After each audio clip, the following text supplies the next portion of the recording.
তেলের মধ্যে গরম মশলা দিয়ে দিয়েছি, এলাচ, দারচিনি, লবঙ্গ, তেজপাতা।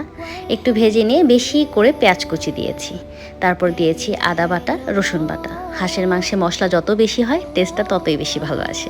তো ভালো করে কষিয়ে তারপর এখানে দিয়ে দিয়েছি হলুদ গুঁড়া, মরিচ গুঁড়া, ধনিয়া গুঁড়া, দিয়েছি জিরা গুঁড়া আর স্বাদ মতন লবণ। সামান্য একটু পানি দিয়ে মশলাটাকেও খুব ভালো করে কষিয়ে নিয়েছি।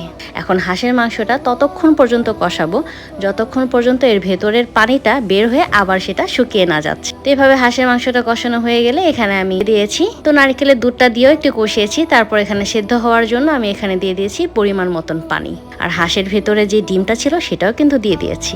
তো সব শেষে ভাজা জিরার গুঁড়া আর গরম মশলার গুঁড়া দিয়ে রান্নাটা আমি শেষ করেছি। অসাধারণ একটি রেসিপি, অবশ্যই আপনার বাসায় ট্রাই করবেন আর ভালো লাগলে আমাকে জানাবেন। আর হ্যাঁ, চ্যানেলটি অবশ্যই সাবস্ক্রাইব করে দেবেন আর বেল আইকনটি অবশ্যই প্রেস করে দেবেন।